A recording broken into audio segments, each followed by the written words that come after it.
todos. Mais uma vez cá estamos no nosso, acordo, comprometimento que fizemos entre todos, de fazermos efetivamente umas conversas com os elementos da nossa comunidade educativa, e hoje iremos tratar do tema do bullying, cyberbullying. Há muita confusão na definição entre bullying e cyberbullying e o que é o bullying, porque às vezes há pessoas, pais que dizem que é bullying. Eu também andei na escola como aluno e muitas vezes há aquelas altercações que não passam disso e a coisa morreu ali, mas há outras que se mantêm sistematicamente. E hoje trouxemos como convidada aqui a nossa psicóloga do SPO, a doutora Ana Margarida, que nos irá tentar explicar, enfim, de uma forma sucinta, o que é isto do bullying, do não bullying, do cyberbullying. Muito bem. Bom dia a todos. Obrigada também por esta oportunidade. É sempre importante esclarecermos aqui, ter a oportunidade de esclarecer alguns conteúdos que fazem sentido à comunidade educativa e aos pais em particular, que às vezes também se veem lá em casa com estas questões, não é? Em primeiro lugar, esclarecer um pouco que o bullying é, por definição, um conjunto ou um comportamento ou um conjunto de comportamentos agressivos, verbais e ou físicos, repetidos e contra alguém, naturalmente.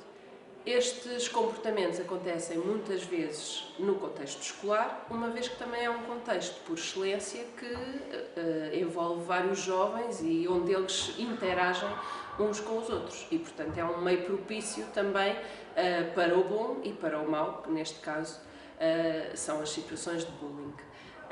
E esse é o primeiro destaque que eu faria, é a questão de serem comportamentos agressivos de várias naturezas, mas repetidamente. Ou seja, não é por uma criança um dia abordar outra de uma forma mais agressiva ou mais hostil, que isso é bullying. Mas há esse conceito dos pais que qualquer situação, quer seja de forma oral ou física, não é? Exatamente. Que é logo bullying e transforma-se logo num caso. Eu tive aqui um pai, por exemplo, que se referiu a uma situação no primeiro ciclo, num contexto refeitório, um filho que espetou um garfo, tentou espetar um garfo, enfim, aquelas brincadeiras de miúdos, ou agressividades, não sei, efetivamente na cara ou na testa do outro. E que aquilo era bullying, quer dizer, foi um episódio que aconteceu ali. Isso é grave, mas não é bullying. É grave, não é bullying. Exatamente. E depois o bullying tem também outros traços depois associados, outras características, por assim dizer, para além da repetição desses comportamentos de uma mesma pessoa ou de um grupo de pessoas contra outra, envolve também depois algumas características, nomeadamente da parte da vítima. Ou seja, nem todos os meninos ou todos os jovens são propícios, digamos assim, a sofrerem bullying, porque também há traços característicos nas próprias vítimas. Não encontramos bullying, por exemplo, contra uma criança que seja afoita, corajosa, que reaja.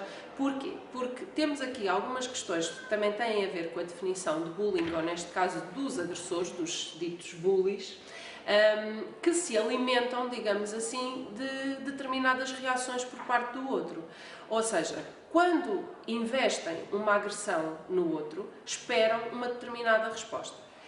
E essa resposta que esperam normalmente está associada à humilhação, à submissão, a rebaixamento, e quando têm de volta uma resposta diferente desta, uma resposta que ainda o outro não se sinta corajoso, mas finja sentir-se, por exemplo, isto às vezes já gera no agressor uma dissuasão do comportamento.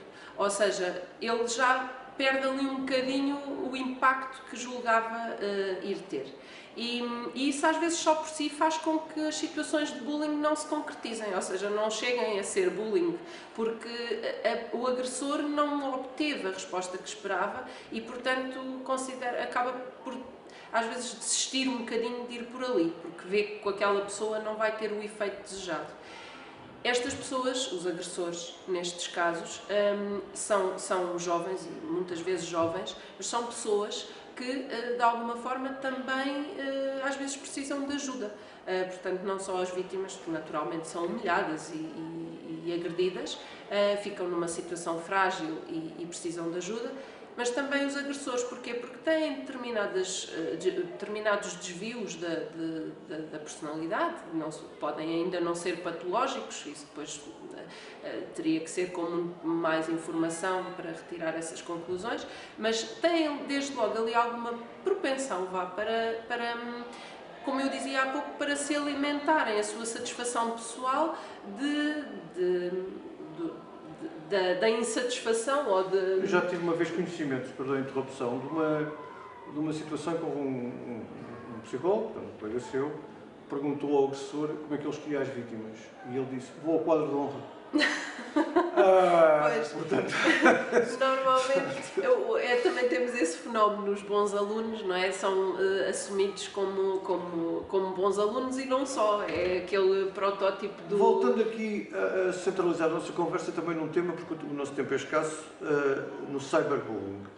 Nós temos assistido aqui também no nosso agrupamento a algumas situações dessas, ou seja, que se fazem filmagens, enfim, às vezes, enfim, de mau gosto, e que são publicadas e muitas vezes não há aquela agressão física, mas há um perfil falso que levou à emissão de imagens que depois são divulgadas na comunidade escolar e não só, e que portanto causam muita perturbação às vítimas. E isso tem sido também, já entramos aqui numa fase em que o uso dessa situação às vezes também se manifesta junto dos professores. Portanto, os professores também são vítimas desse fenómeno. Não são vítimas do cyberbullying no aspecto dos alunos fisicamente ou oralmente, penso eu, mas no parte do cyber já voltamos assim para uma coisa mais complicada.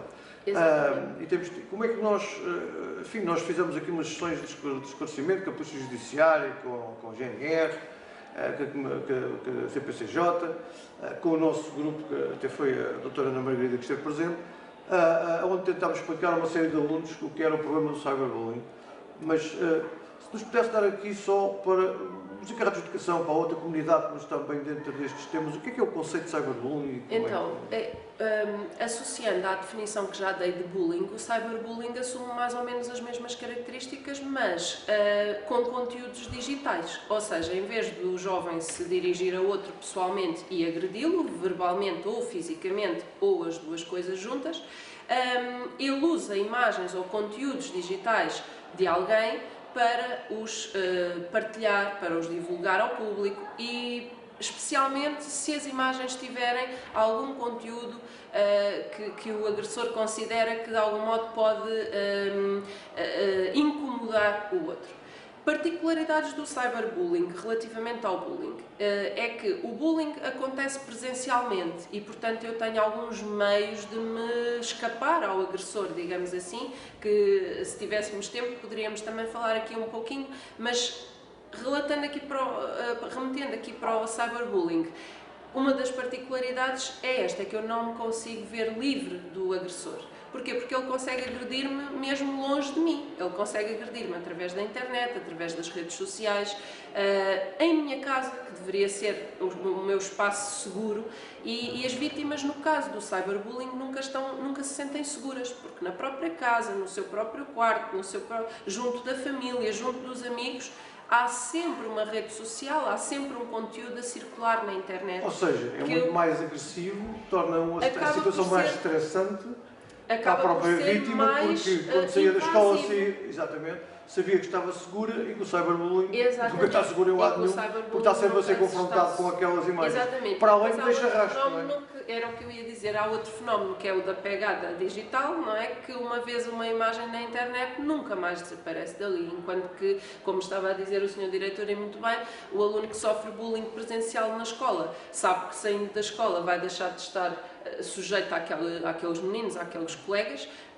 No cyberbullying não, portanto vai chegar a casa e vai continuar a saber que aquela imagem continua a circular. Ao outro dia vem para a escola, toda a gente fala, toda a gente cochicha, toda a gente se ri porque viu determinadas imagens e, portanto, a minha sugestão, como me pediu muito rapidamente e, acima de tudo, a principal que eu dou sempre aos nossos jovens e aos jovens com quem trabalho é: evitem de ter esses conteúdos e os pais lá em casa estejam atentos não há mal nenhum, não é furar a privacidade de ninguém, fazermos o que eu chamo carinhosamente a ronda ao telemóvel e às redes digitais dos nossos filhos. Até porque eles são nossos filhos e até uma determinada idade nós temos que responder por eles, pelos atos deles. Portanto, não é furar a privacidade deles, não é espiolhar às escondidas, é que eles saibam, que eles tenham consciência que nós pais fazemos a nossa ronda e que as passwords sejam acessíveis porque eles não têm idade nem independência para ter essas coisas só ao abrigo deles. E, portanto, convém que haja adultos atentos a determinados sinais. Por exemplo, se já estão a sofrer uma situação de cyberbullying ou bullying, os jovens dão muitas vezes sinais, começam a dar amedrontados, calados, não quero dizer deprimidos, porque a depressão é uma coisa diferente, mas com determinados sinais de tristeza ou de ansiedade que se começam a revelar. Quando andamos atentos e se fizermos as tais rondas aos dispositivos eletrónicos dos nossos filhos, vamos certamente encontrar sinais de alerta e aí poderemos atuar e ajudá-los o mais precocemente possível. Ou seja, mesmo enquanto, por exemplo, detectarmos uma imagem que não é conveniente estar ali, alertar desde logo o nosso jovem, o nosso filho, o nosso primo, o nosso sobrinho, enfim, que não deveria ter aquele conteúdo ali, mesmo antes dele ser partilhado e chegar a dar problemas. Pronto, eu queria só fazer aqui um apelo aos encarregados de educação, realmente que sigam estes conselhos que a nossa doutora Ana Margarida deu de supervisão dos filhos, que é muito importante. Não se demitam dessa tarefa, não tenham problemas com isso. Os filhos têm que saber que nós não temos que andar a fazer, enfim, espiolhar, entre aspas, mas que efetivamente fazemos uma supervisão atenta. Isto acontece a todas as famílias, não acontece só a algumas, acontece a todas, todos os estados sociais, todas as origens, e que também queria deixar aqui uma palavra de serviço público, que a escola está pronta para realmente, na medida dos seus recursos, dar resposta e, portanto, quando detectarem situações dessas, que nos contactem para nós apurarmos imediatamente, porque isto, quanto mais cedo for resolvido, melhor, para nós darmos resposta a isso.